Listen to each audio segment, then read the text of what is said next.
as Redefining Responsibility, EPR, Recycling, and the Future of Sustainable Packaging. This exclusive chat session we are hosting in collaboration with Tetra Pak Pakistan team, and we are really delighted to have invited their colleagues here. We have with us Mr. Noor Aftab, who is the Director Corporate Affairs MENA Region Tetra Pak, and we also have Mr. Mohammed bin Shahzad, who is the Sustainability Manager at Tetra Pak Pakistan. Hi, both of you. How are you? Very, very well. Thank Thank you you. so much.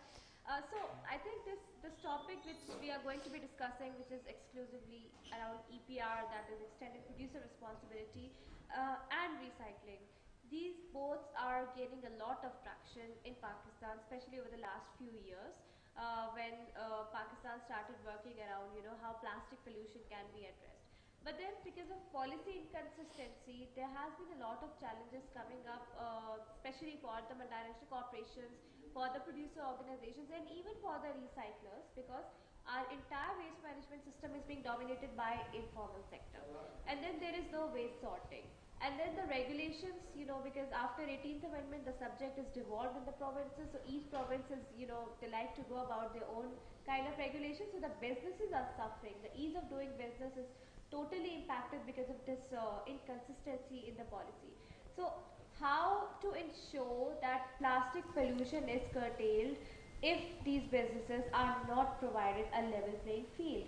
Because if we go on banning about plastics and do not provide the alternatives also, that is going to create a lot of mess that we are already seeing, right? Because there's no enforcement in context of plastic bags getting banned totally when consumers do not have the alternatives. So these are a lot. There are so many questions, there are so many challenges, but let's talk about how an MNC perceives this entire EPR. We also have a forthcoming national circular economy policy, and then what are their challenges, plus what opportunities are they creating within this challenging environment. So I'll start with my first question, as because I think I've set the scene. Plastic pollution, although Pakistan and countries in South Asia are not, the highest consumers, the per capita consumption is quite low when we compare it with other regions. But because we are emerging polluters or emerging consumers, and because our population rate is very high, so this to set the scene around extended producer responsibility, why do you think EPR is becoming unavoidable? And I would like both of you to, comment on this. Please, Noor, I'll start with you. So you're asking is the question is why do you think EPR is becoming unavoidable? Yeah. I think when you and you rightly pointed out yourself, Zainab, because of an increasing population, because of the growing consumption, sort of and usage of plastic, I think EPR is naturally the inevitable solution towards this, towards any sort of product value chain or supply chain. I think very important is also to have the right type of EPR, because there's no one size fits all solution that exists. So I think it's very important that we come about with a solution that is tailored or specific to Pakistan, and then we can apply that and see what sort of EPR framework actually would work best for the country. So I think it should happen. It should definitely happen. It should be an approach which works out best for the industry and the government also at the same time. And I think that it is something that will help resolve and formalize the informal sector also, like you mentioned. So that's my 2 cents on that. Thank you. As a sustainability manager, how do you perceive EPR? Because when we talk about sustainability, so even in our yesterday's session, by the way, its recording is available and you all can view it on our socials and on our YouTube channel. There is a certain taboo attached to sustainability in private sector, right? So when we are talking about sustainability and EPR, what is the perception and what is your point of view? I think there has so far there has been some mixed notions around it, and what we as private sector, for example, I'll specifically share the example of Tetra Pak, how we are, let's say, trying to set the right tone for all the consumers and all the stakeholders involved, including our public sector, that we need to work together as a team. As Noor has very rightly pointed out that EPR is no more a choice. Uh, having said that, we know that packaging as a material is very important for us to make food safe and available everywhere. You can maybe you can imagine that around 33% of the global greenhouse gas emissions is on account for the food loss and wastages that are happening around the world. So we need to have some ways and means to make sure that the material or the product inside the packaging should remain safe, and that's how the importance of packaging is. It gives the extended shelf life. It helps in the storage, distribution of it. Otherwise, would not be possible through that. So packaging is not the problem. That's for sure. And specifically those composites, monomaterial structures or recyclable structures, they are not the problem. Mismanaged packaging is the problem, and the solution, the proven solution for that is EPR, based on the global best practices that we have seen. The emerging economies starting from the Europe, and now this EPR concept is booming in Middle East and other parts of the world. So they have used this as an effective tool to take care of the post-consumer stage of the product, and it should not be only for packaging; it should be for other waste as well. And those economies who have actually developed a localized sort of an EPR for themselves have actually increased their collection and recycling rates by 30 percentage points or more. And without that, it's all fragmented approach, which will not end up into anything. So we are ardent supporters for that as Tetra Pak, and we have global best practices to follow, and we'll be happy to share our thought process around that. Right, but I think that's a very important point that both of you have mentioned around EPR, and as a company, I think these are the challenges that you have no control on, because unless and until government engages and improves the overall waste sector, I think it's going to be a problem. Now coming towards the other point, let's just unpack EPR, right? So EPR involves reporting and then transparency, compliance, and of course accountability. And then of course who should be funding what, or who should be, whether we call it a fee, whether we call it, routed from a PRO, or how that mechanism should be routed in Pakistan. I think that's a key question. So if you can comment on that, what roles could be for producers, consumers, and of course government, if it should be led by industry plus government, or if it should be led by industry plus consumers, the cost sharing model. What is your proposal on that?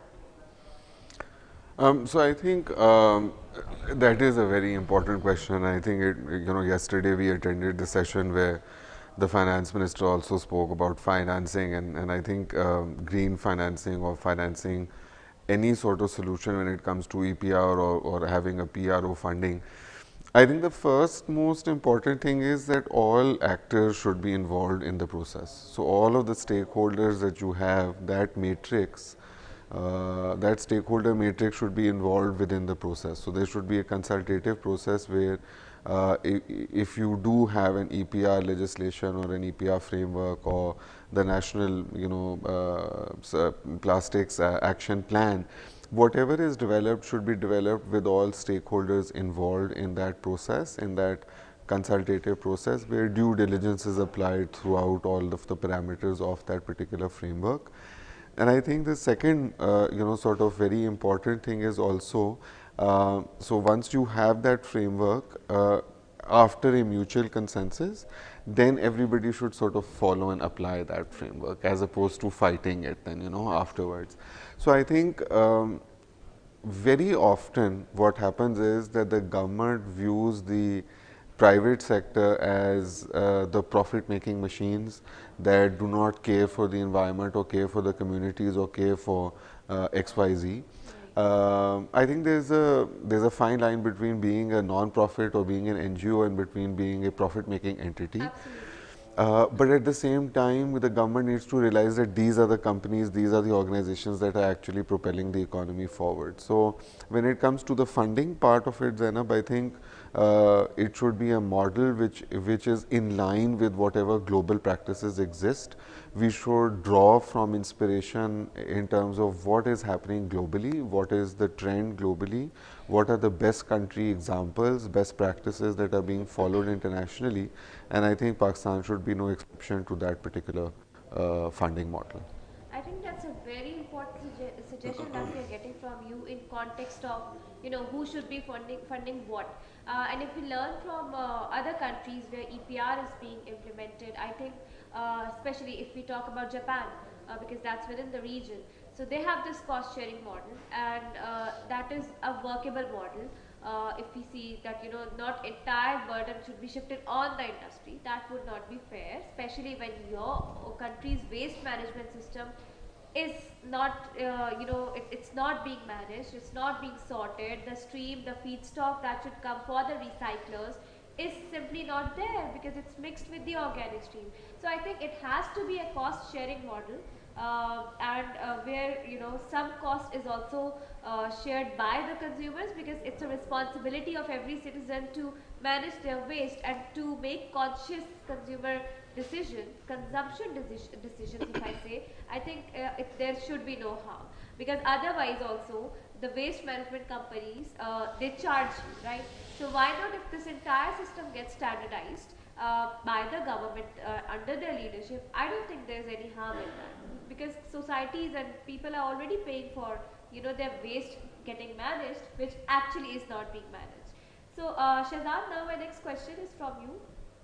How companies like Tetra Pak already finance collection and recycling of post-consumer cartons through partnerships. For example, we have like Green Earth Recycling in Lahore. We have other small and medium enterprises, and I've just seen on your stall also, you have partnered with EcoBricks, I believe, to give for the giveaways, and those giveaways are made from recycled plastics. So you are giving businesses to the local SMEs. So if you can elaborate on that further. Yeah, Zainab, to enlighten you all on same, Tetra Pak is very much active in looking forward to some very meaningful partnerships, not only with the bigger players but also the SMEs, to create a system that is circular in itself. So you mentioned our initial partnership with Green Earth back in 2013, almost a decade ago. Then we continue to build on other partnerships. In fact, recently we had a partnership with one of the largest paper mill of the country called Bullesha Paper Mill, whereby they are recycling our Tetra Pak cartons and they are replacing the pulp that they are getting from our cartons with the imported OCC that they are sourcing. So what is happening is that they are not only saving cost there, but also reducing the reliance on the imported goods and commodities which are very volatile in terms of pricing. And they are also substituting the virgin sources with the recycled sources. And then you have rightly mentioned the example of EcoBricks, where the polyalpha fraction from our Tetra Pak carton is being recycled into meaningful products. So there are numerous examples where we are trying to create this circle economy model around our packaging. I think the most important thing in here, which we are trying to implement in Pakistan, is to have a very steady and diversified supply of recycled end products. Because if there is a demand for the recycled end products, recyclates, recycled feedstock by the recyclers, then the industry will automatically adjust to itself. So it's a no-brainer that we need to make sure that the end products and the recycled goods are widely accepted by consumers. They are appreciated the same way they are appreciating the virgin products as of now.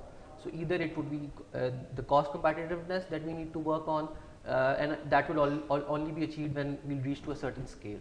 And it could be some added properties that we can bring with some right technologies that we are focusing on to improve the quality of the recycled product. And then consumers also have to make some eco-conscious choices.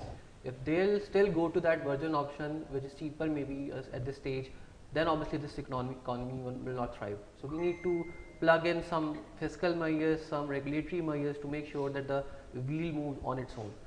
Now what Tetra Pak is exactly doing in ensuring all this is that in the same partnership that we have with Bullish, as I've mentioned, what we are doing is that we have deployed specific individuals who are the subject matter expert on ground that are working with the informal sector, guiding and training them on how they can earn value from the recyclable waste. For example, in this case, Tetra Pak packaging. So they are ensuring that the Tetra Pak cartons are get collected for recycling, and Bullesha also has been kind enough that they have given us their whole network of waste collection across the Pakistan, and through that we are collecting Tetra Pak cartons. So it can't be a problem of one city or one area. We are taking it pan Pakistan level. And another thing that we are also doing is that we are bringing in digital traceability into it. At this point in time, you rightly mentioned it's very hard to claim that this much of quantity has been collected for recycling. This is the recycling rate because there is no official data available.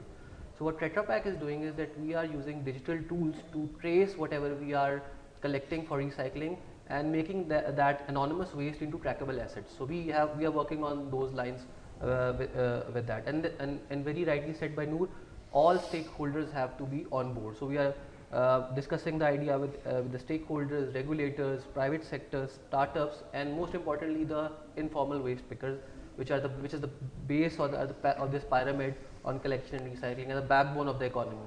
So we can't exclude them. We need to bring them into the consultation part. We need to help them formalize into a structure where they can add into the economy in a better way. And obviously the fair circularity initiatives and the guidelines around that will help us do so. So that's the overall ecosystem that we are trying to create through our muscle, and we are very hopeful that things are now moving in right direction with also SDPI coming in, supporting the cause, supporting with us with the research, and obviously we'll be in a better position, inshallah, if we continue with this pace. Thank you, and I really must appreciate your, this traceability and digitization and how you integrate other stakeholders. I think this is one of the key components that makes up what we call an EPR, right? So, if in order to ensure transparency, traceability, I think this is extremely important that you digitize your entire, value chain and your entire process so that it's transparent for the stakeholders who want to see what Tetra Pak is exactly producing and what exactly is being consumed by the commoners and what exactly where the waste is going, right? And the best part about your company is that you are engaging with local companies, which means that you are generating businesses in the country. Exactly. So I think this is what we call as social and economic sustainability, and these two parts of sustainability are most of the time ignored or neglected because sometimes we only focus on environmental sustainability, but sustainable development is incomplete when it is not linked with people, it is not linked with your economic agenda. So I think that's a brilliant initiative. Noor, my next question is from you. Informal sector, although I understand you, as Shazad mentioned, you are working on integrating it, but I mean 1.5 million waste pickers and with waste stream that is dominated by your organic waste and everything is mixed up. What are your company's plans in context of involving them and especially the social side of it? Ji, I think when you look at Pakistan, zooming out just very briefly from your question, I think Zainab, the dynamics within Pakistan also when you zoom out are exactly just that. There is a very large informal economy, and certain informal economies are more dangerous compared to other informal economies. I think within the sphere of EPR or recycling, along the whole value chain of this, from the collection to its sorting, segregation to its recycling, along all of this, and even within the logistics of each one of these intervention points, there exists an informal economy. So I think what Mohammed mentioned at the start, we are working with recyclers like Green Earth Recyclers or with Bulle Shah Packaging or with different other sort of entities to actually carry out that recycling within the country, and to have as much of a formal process within as much as we can. I'm also the board member for this alliance that we have, which is the Collect and Recycle Alliance, of which SDPI is also a partner, a member. And so you would appreciate that as part of the core alliance, one of the things that we do is also heavily advocate and actually create awareness around recycling and EPR frameworks and having the right sort of processes built in. So I think from my perspective, those essential ingredients need to be there for us to actually have a system which is built on proper principles, that we can actually execute the EPR framework and we can actually execute recycling processes as best as we can. I think from Tetra Pak's perspective, we are obviously a multinational, so we're extremely cautious and extremely careful of having no informal sort of activities, especially when it comes to the very sensitive topic of child labor. I think that is a topic that a lot of companies shy away from talking about, but it exists. That's the reality of the country in which we operate. And as soon as we get out of the denial phase and actually accept, is only when we can sort of try and mitigate and reduce and carry out certain activities which can sort of help the economy and reduce that informal segment. So I think I wouldn't call it an informal segment for EPR or for recycling. I would call it the neglected segment, Yeah. because informal gives you an impression that maybe they are evading taxes, they are harmful to society, etc., etc. But I think over here the informal economy is actually created because of filling in this demand of the collection and its sorting and its. So if the government can step in, seek the expertise of the private sector and actually collaborate with the waste management companies to create a solution by way of which this can reduce, the informal economy can reduce, and they can come within either the tax net or the regulatory net or the employment net. I think it would be a massive benefit actually to the government of Pakistan and to the economy of Pakistan as opposed to anything. And when it comes to the child labor, I think those problems exist from farming to all other sort of sectors.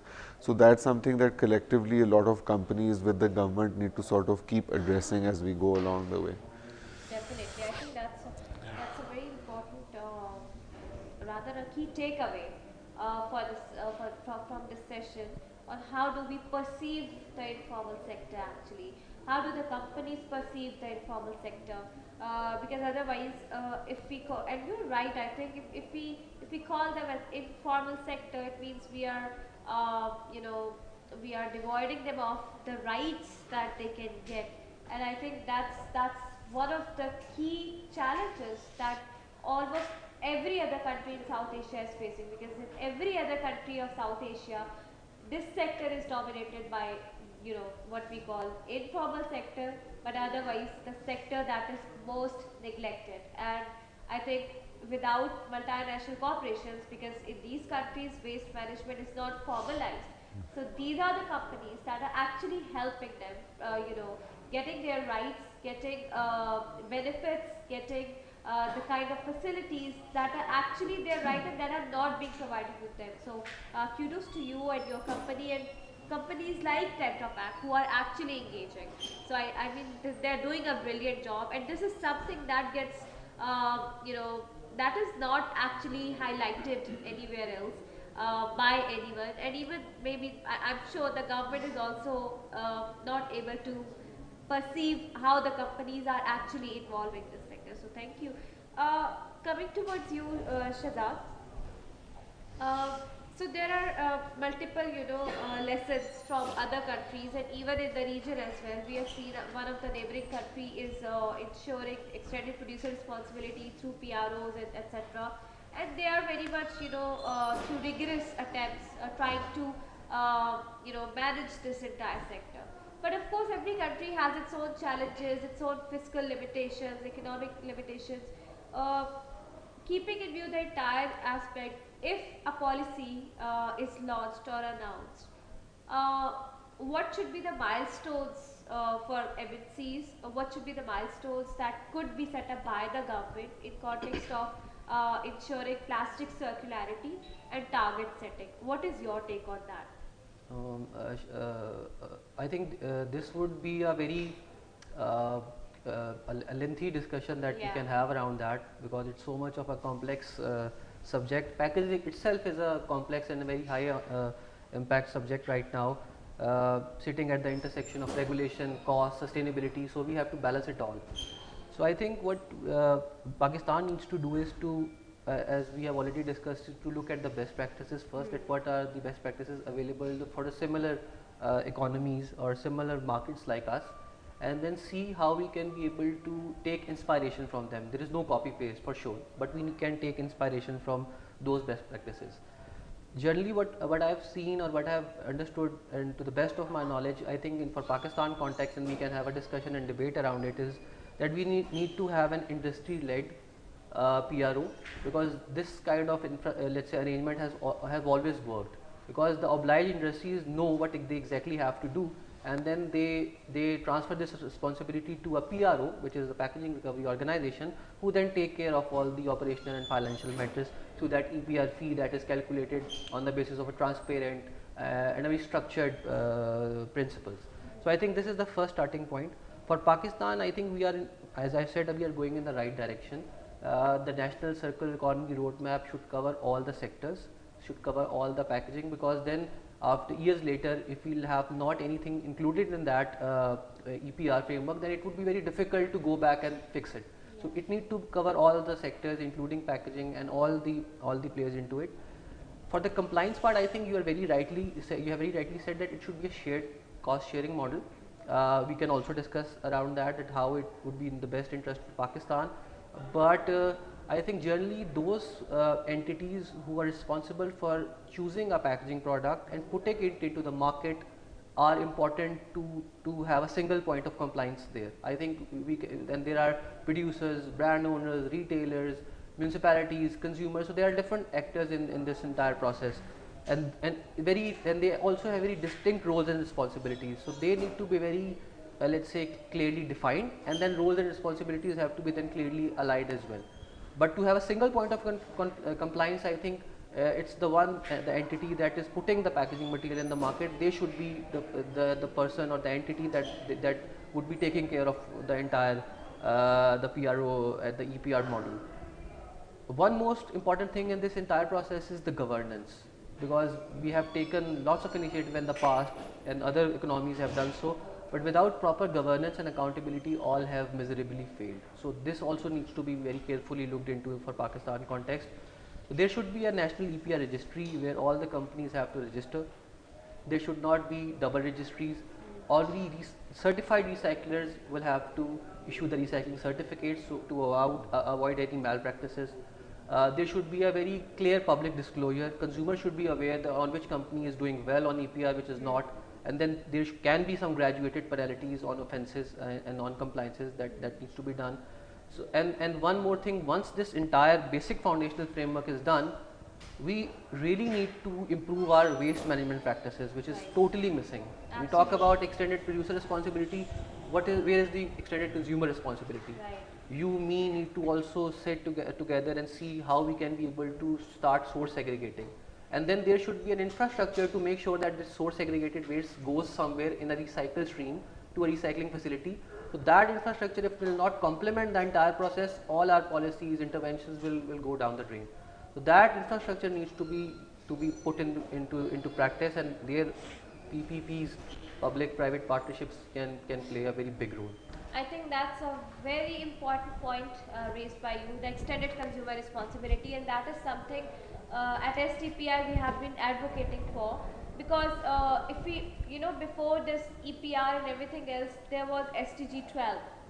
SDG 12, if you read it, it says responsible consumption and production, which means that it comes from the consumer. If you keep on demanding plastic, and if you do not demand recycled products, if you do not demand the alternatives, these companies cannot do anything, because it comes from your side, right? So if you demand recycled products, they will go for it. If you stop, giving preference to those products, to those, that are harmful, and because you are demanding it, and this is, I believe, South Asian countries, this is not a very big challenge. The challenge comes from the highest consumption countries, which are in the north, and they are also sending their waste into our country. So Exactly. it gets extremely challenging to manage that entire waste stream, which is, mixed up waste. Even plus, we do not have formal recycling system. So if these kind of companies are willing to take, such initiatives, if they are willing to collaborate, they are inviting open collaborations, then why not, as a consumer, this is also our responsibility, that instead of putting a blame directly on the MNCs for, you're the polluters and you do this and that, they're also investing in your country in a time when your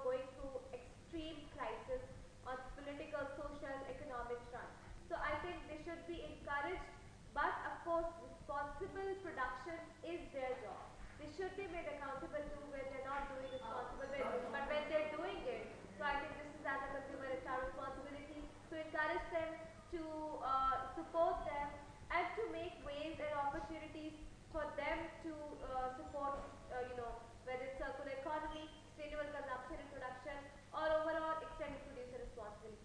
With this, we conclude this chat session. I'm sure you must have learned a lot about Tetra Pak's overall circular economy transition. They have also won an award in the category of sustainability education, as they are creating awareness in schools in context of waste reduction, minimization, etc.